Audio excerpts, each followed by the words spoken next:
Well, here we are on yet another day. This is the day 6 of the Secret Spirits Scotch Whisky Advent Calendar. Um, yeah, for 6th edition in 2019. Did I miss any part of that? I think I got it all. Um, yeah, let's start with a bit of water.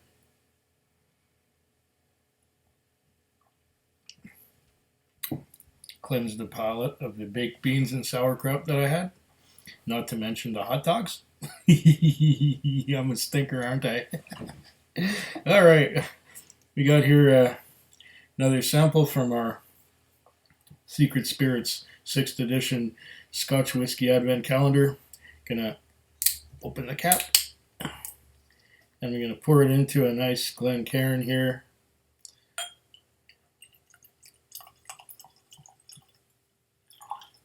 All right, I'm gonna put that sample sideways so that it can do its thing, and I'll collect on the side so that I can pour the last few drops out of there. Let's get a little anaconda going here so we can take a look at the legs. And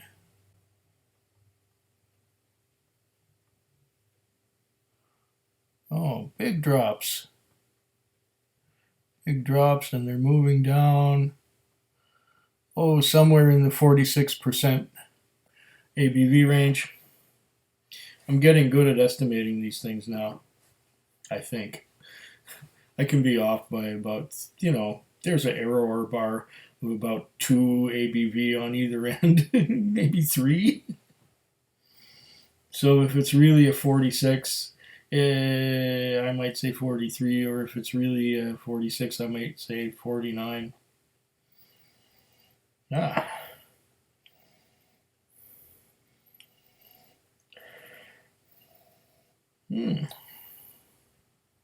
What I'm nosing now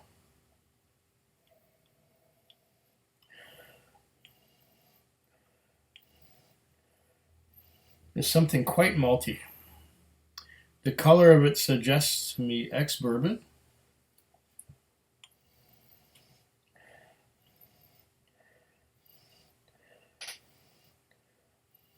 I'm getting some, yeah, I'm even getting some woody notes, some door planings or pencil shavings, if you'd rather.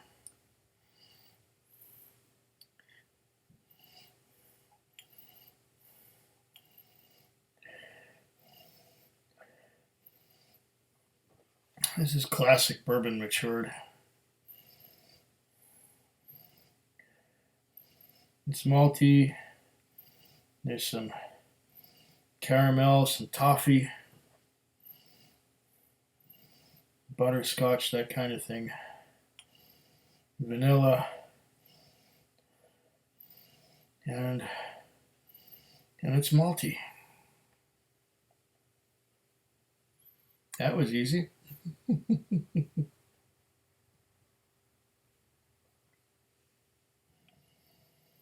It's one of my favorite kinds of whiskey. One of my favorite kinds of scotch because it does not taste at all like wine. And it does not smell at all like wine. And just watch it be a wine finish, because Jonathan and Cindy are tricky. They have thrown a couple of tricks at me already, and I was dead certain it was one thing, but it was definitely something else, but an atypical version of that something else. So that's what kind of tricks can happen. I get somewhat fruity pears and apples, light colored orchard fruits.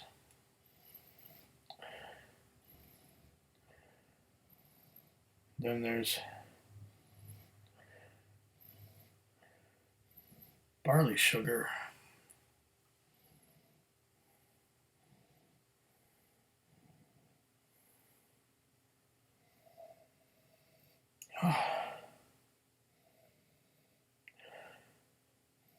When I give it both barrels,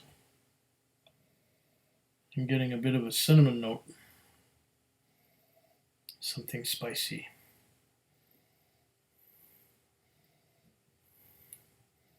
Cinnamon also often goes together with apple for me.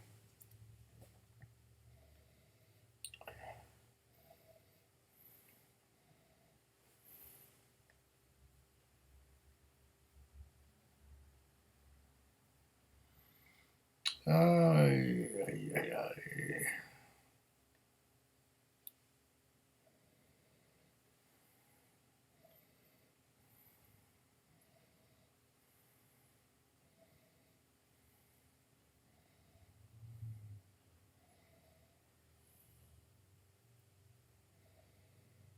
I'm not getting any peat.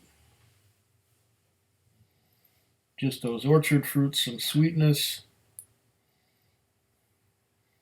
barley sugar, pears, apples, maybe a bit of sultana, maybe. But I wouldn't go darker in the way of fruits than that. You know, sultanas are those yellowish raisins.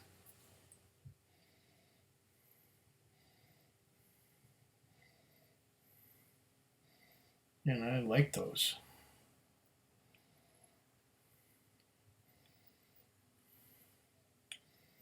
This one might be a short one because right now I'm not getting anything new on the nose. The nose is staying rather the way it was. I've gotten everything I can get out of the nose. I mean, I've been going at this thing like a Hoover.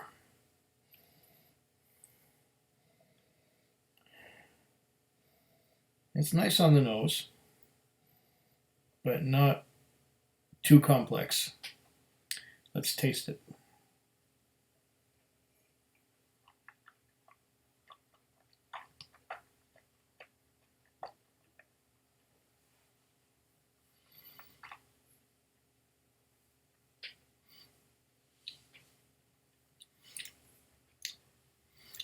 Yes. Once again, orchard fruits.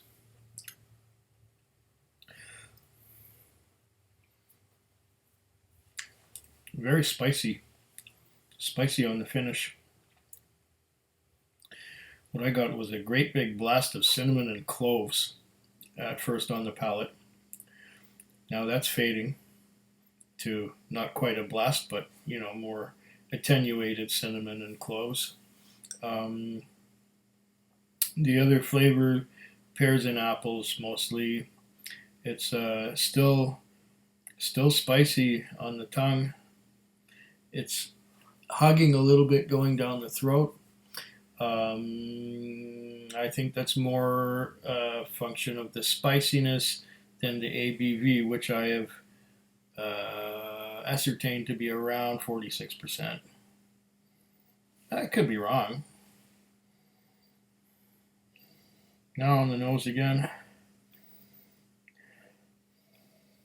More of those wood planings, door planings, for when the door swells in the summer humidity.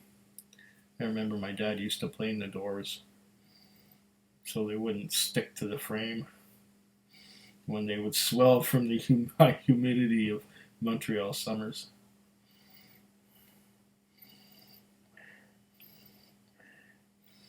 Still not very complex on the nose. It hasn't changed much. Let's get the last drops out of here. Speaking of drops, I might have to tame that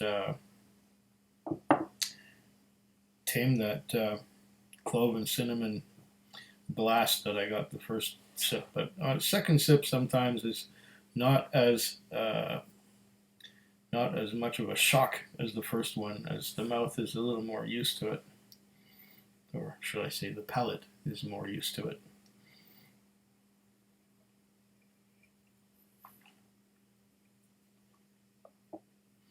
Mm.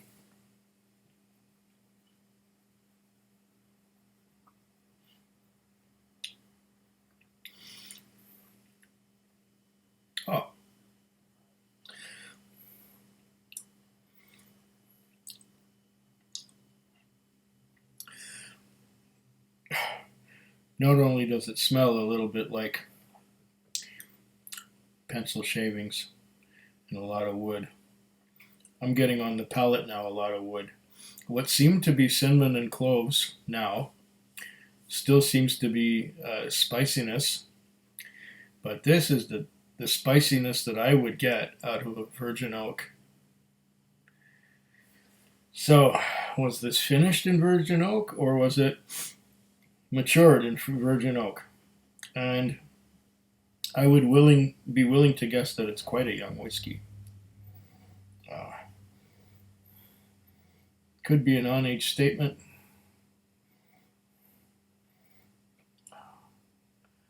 But which one?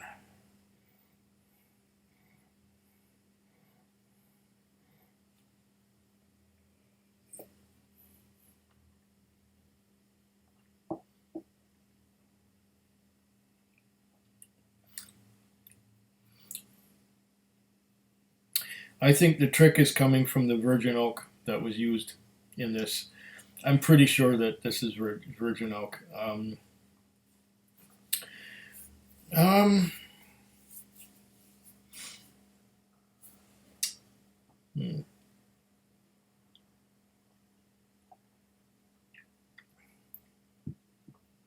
Now, would it be a virgin oak uh, that's readily available? Something like a Deanston virgin oak. It's similar to this. Um, I don't know. It's young. It's robust.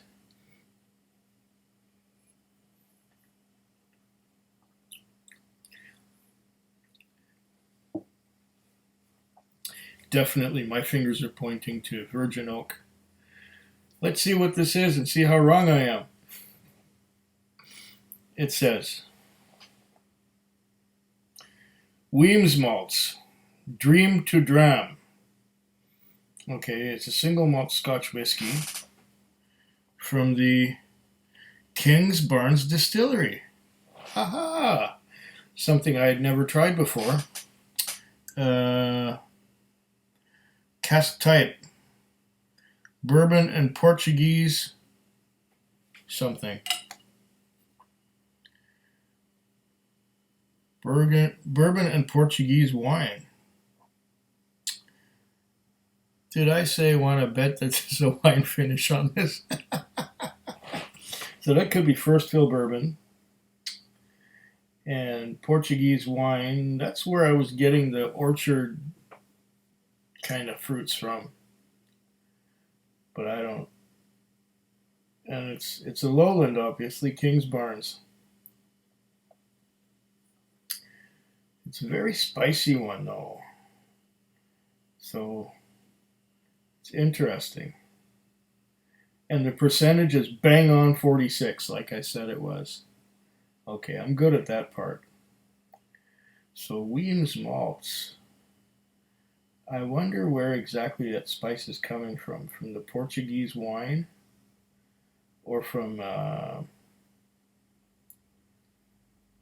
Okay, well, the Portuguese wine could have been a a European oak.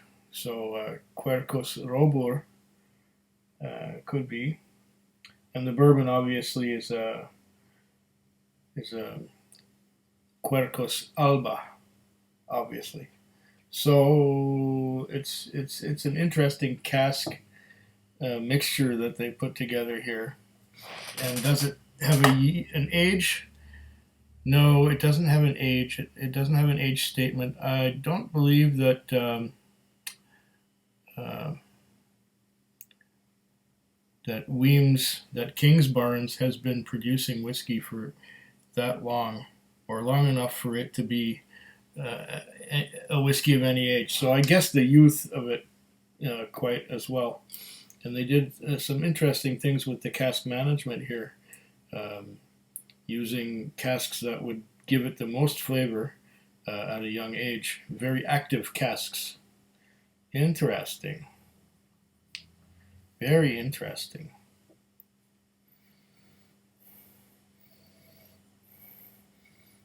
This is better than the examples from Weems malts that were in last year's calendar. For a young whiskey, it's quite good.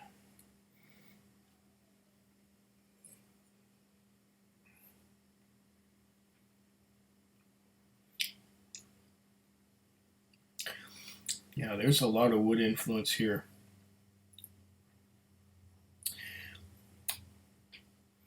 Interesting. Portuguese wine. Of course, Portuguese wine is something I haven't had unless it was Portuguese fortified wine, which would be port, which I would be more familiar with. But this is totally different. So I'm thinking that the orchard fruits that I was getting, the pears and apples kind of thing, I'm guessing that's coming from the Portuguese wine. And the more and the woody notes are probably coming from both kinds of casks. And I was getting some of the caramel and some of the vanilla from the ex bourbon, but it was covered over by that thing I was not familiar with, the Portuguese wine cask. Yes, once again, very interesting. Oh, there's a cask number in case anyone cares.